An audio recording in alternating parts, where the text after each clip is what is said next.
Betting picks. Let's get to our betting picks here. Sean, last week we both took a bath.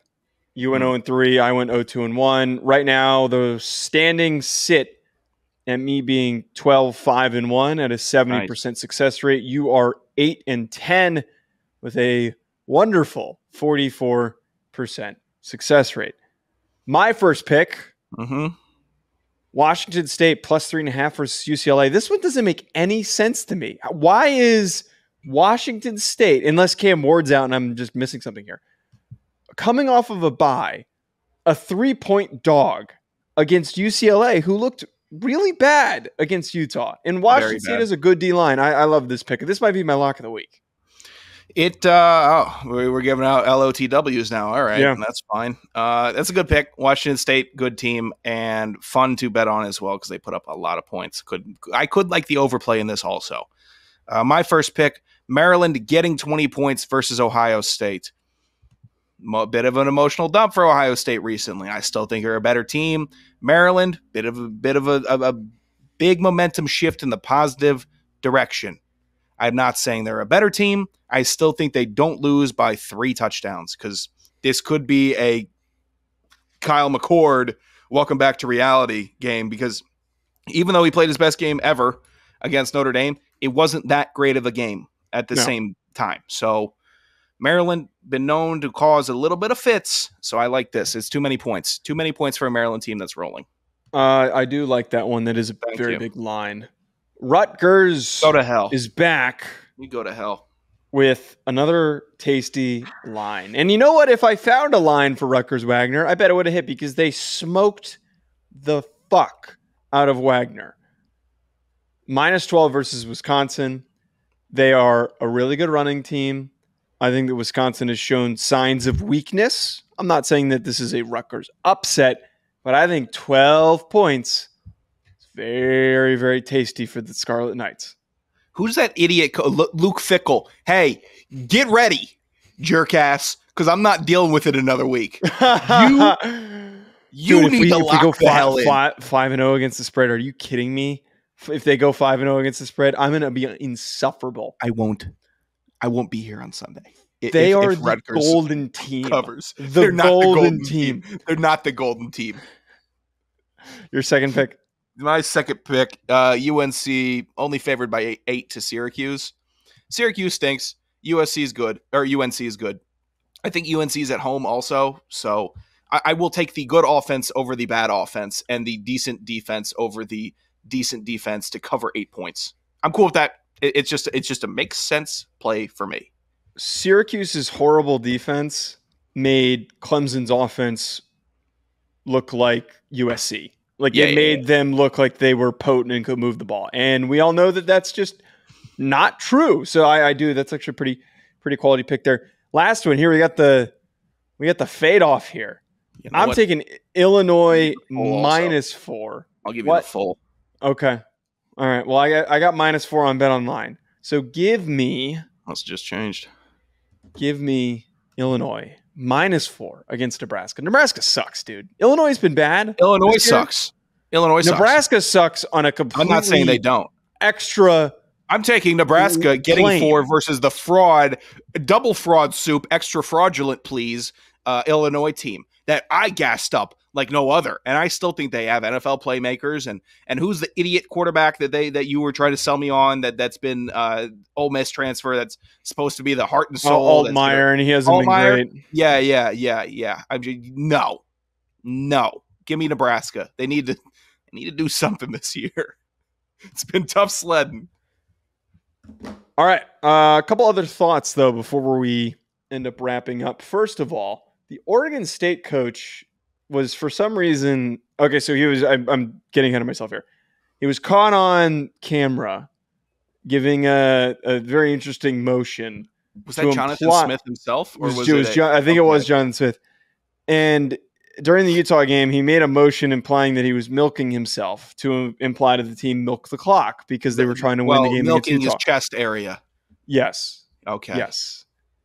And he seemingly had to apologize for getting caught doing that on TV. That is bullshit. That is such bullshit. that he got called out for that and had to apologize. Who cares? It is a great motion. It is a great signal. How else are you going to signal it? It's arguably the only other signal. It's maybe the only one that you could use where you could be like, all right, well, I'm not going to get penalized for it because you're just doing, all right, we got to milk the clock, fellas. What is that? All right, we need an easy signal. Milk. You can do this. Yeah, yes, but you can't do this. You can't do this. You can't be sitting there on the sidelines, fired up, chewing gum.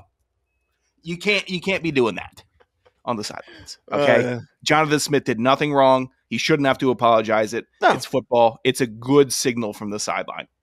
It's like, but at the same time, that's what it's supposed to be.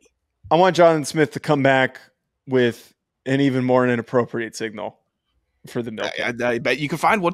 Like, there's plenty. Could we get the yeah, that'll work. The double churros. Yeah.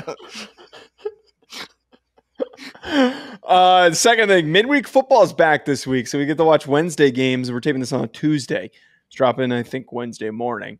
I'm excited. We got the midweek games coming back, man. I've missed it. I've missed being able to just like at the end of the workday, flip on and see Central Michigan playing Miami of Ohio in a snowstorm we get in the Wednesday? Middle of November. Yeah, that's great.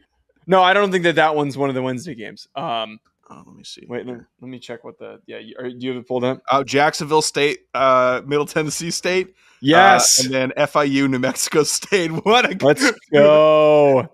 That's a slate and a half. Obviously, it's the hack, no free plugs, but Sickos committee is going to be all over that. They are going to be all over it. So, a little bit of a push to check them out as well.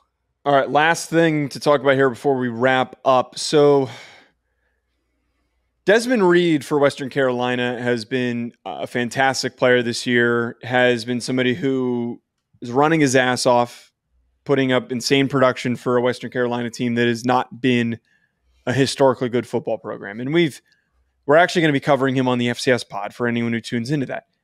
And 24/7 Sports put out an article today that talks about him as a very highly likely FCS to FBS transfer candidate because he's a younger player. He's done some really good stuff, and he's probably going to be highly sought after in the transfer portal. A lot of the FCS world was upset at this, and including yourself. I got to be honest. I don't think that this is off base. This is the world that we now live in. And the relevance, and look, this is going to suck to say, but relevance for FCS teams, we as former FCS players and coverers, that's not the right word, people who cover FCS football. There you go. Obviously love and respect those that stick around at their programs. But I also still root for the success of guys that transfer up. The fact that a Johnny Cornelius from Rhode Island is playing his ass off right now for Oregon, or to see Cam Ward put himself in the first round conversation because he transferred up to Washington State, has been playing amazing. This is the world that we now live in. Guys that are good, that are younger players, are going to transfer up because they want that opportunity to reach the NFL. And yes, it still reigns true that if you're good, they will find you. But at Western Carolina, he's going to get more opportunities to make more money as at a position where outside of college and in the NFL, it's going to be hard for him to make money. His contract is probably going to be short, and he's going to be competing with multiple guys to get a shot for a roster. Wherever he goes, I'm going to root for him. I love it when these FCS guys transfer up. I don't think it's off base to publish an article like this. I think we agree on 90% of your sentiment. I think that it's fantastic. It creates good parity. It gives different opportunities at the FBS level. If he were to say Arkansas needs a new running back, and he were to go play at Arkansas and become an impact player, that's fantastic. Go do it. Be a dude. That's who you've been, and then we could talk about it, remember it, be like, there's another guy who was able to, if he believed it in that sense, improve his situation. Good for him. Happy for the players. I think a lot of the times, at least more recently, they make the right call with the transfer portal opening up and they just find themselves in a better situation. I just don't like that it is week 5 going into week 6 this Saturday, and we're already talking, or they, 24/7 Sports or 247 Sports, is already just trying to cash in on something that is not necessary middle of the season. Do a preview. Do a preview on him. Do just a column.